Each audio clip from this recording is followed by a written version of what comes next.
quelle est la meilleure formule pour déterminer ta fréquence cardiaque maximale? Pensée du jour numéro 508. On va aborder ce petit sujet.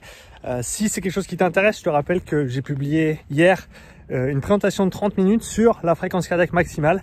Donc si tu veux tout comprendre sur la FC Max, il y a la vidéo que j'ai sortie, il y a un article associé que tu peux lire en accès libre sur mon site upsidestrength.com.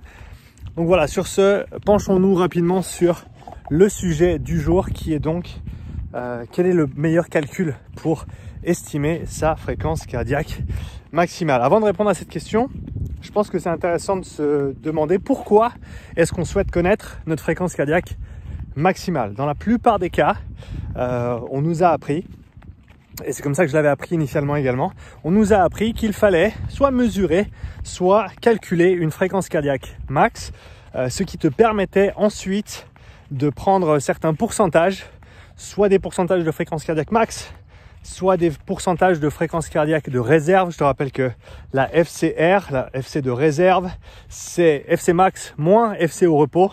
Et en gros, tu vas opérer dans cette tranche fonctionnelle, si j'ose utiliser ce terme. Et c'est pas vis-à-vis de ces pourcentages-là que tu vas établir tes zones d'entraînement. Maintenant, on sait, et tu le sais aussi si tu me suis depuis un petit moment sur la chaîne, que malheureusement, des zones calées sur des pourcentages de fréquence, que ce soit une FC max ou une FC de réserve, c'est très très variable. Très variable, étant donné que d'une personne à l'autre ça va changer, étant donné que d'un mois à l'autre selon tes entraînements ça va changer aussi, d'une modalité à l'autre ça va changer également. Au final on se retrouve dans une situation où avoir une FC max, qu'elle soit mesurée ou calculée, pour ensuite en prendre des pourcentages afin de départager nos intensités d'entraînement, c'est vraiment pas la meilleure idée qui soit. Et donc je pense que si tu as une autre bonne raison de trouver ta FC Max, et ça tu peux me la mettre dans les commentaires, hein, si tu as une raison autre que le fait de vouloir calculer des pourcentages pour trouver tes zones, je serais intéressé de le savoir. Mais donc avec ça en tête, qu'est-ce qu'on a comme calcul pour estimer notre fréquence cardiaque maximale? Je ne vais pas te balader trop longtemps sur celle-là, j'en parle encore une fois dans la présentation que j'ai mentionnée, qui est en accès libre sur la chaîne, qui s'appelle fréquence cardiaque maximale. Et donc sans trop te balader, il existe plein de formules. Il existe 220 moins l'âge, il existe 226 moins l'âge, il existe d'autres chiffres encore avec des pourcentages de l'âge qu'on va prendre. En bref, ce que j'ai pu trouver en tout cas dans la littérature, dans une revue plutôt récente, c'est que à l'heure actuelle, en tout cas l'auteur de la revue dit que à l'heure actuelle, il n'y a pas de méthode acceptable pour calculer une fréquence cardiaque maximale. D'accord? Donc c'est aussi simple que ça. Oui, on te l'a appris à l'école. Oui, moi aussi on me l'a appris à l'école.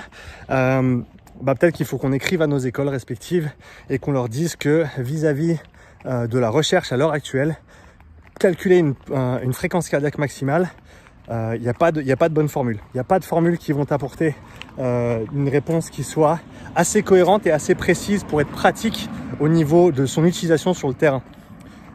Pour la simple et bonne raison que les êtres humains, il y a une grande variation entre chaque personne et que même pour une personne du même âge, on peut avoir une variation de l'ordre de plus ou moins 15 battements sur le résultat déterminé via cette formule ou ces formules. Je te dis, il y a des dizaines de formules qui existent et je ne vais pas toutes te les réciter ici. Mais en gros, ça ne sert à rien d'utiliser des formules parce que là où pour certains ce sera juste, pour d'autres ce sera complètement faux.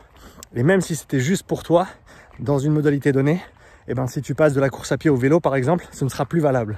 Et si c'était valable pour toi à vélo, ce ne sera pas valable pour toi en course à pied. Enfin bref, tu vois vraiment que l'application au niveau concrète de cette mesure de la FC Max, elle est infiniment réduite du fait que c'est des grossières estimations et qu'il y a de grosses variations d'une personne à l'autre, du fait que selon la modalité, ces résultats vont différer, vont changer, et que dans le temps, on peut faire évoluer cette FC Max.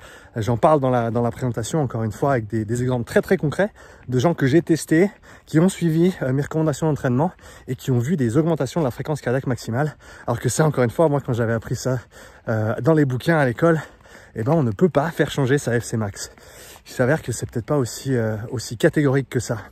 Donc j'ai envie de te dire, pour conclure un petit peu cette petite pensée du jour, encore une fois, hein, si tu veux aller plus loin, va voir ma présentation sur le sujet.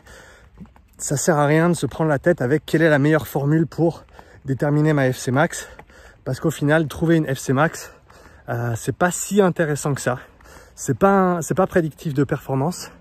On peut pas vraiment l'utiliser pour les pourcentages par rapport aux zones, pour les raisons que j'ai mentionnées tout à l'heure. Donc au final, à quoi ça sert? Moi, c'est une question que je me pose aussi. Et je pense que si on allouait peut-être plus de temps sur des questions plus importantes que de se dire, voilà, quelle est la bonne formule, quelle est ma FC Max, quelles sont mes zones par rapport à ma FC Max, je pense qu'on pourrait réallouer ce temps, réallouer cette énergie, réallouer cette attention sur le sujet de la perception de l'effort, et plutôt que de vouloir faire des calculs sur des valeurs qui ne sont pas si intéressantes que ça, comme la FC Max, peut-être apprendre aux gens à mieux s'écouter, peut-être apprendre aux gens à mieux se gérer, peut-être apprendre aux gens à utiliser ces outils-là qui sont à disposition de tout le monde et qui, eux, malgré tout, vont vraiment pouvoir faire la part des choses entre différents types d'intensité, entre différentes intensités d'entraînement, peu importe ton niveau, peu importe ta discipline sportive, et que tu vas pouvoir transcrire ensuite dans tout ce que tu fais, que ce soit maintenant ou par la suite. Donc voilà pour cette petite pensée du jour. Je te laisse me mettre tes questions en commentaire pour la suite. Je te mettrai le lien, bien entendu, de la présentation également.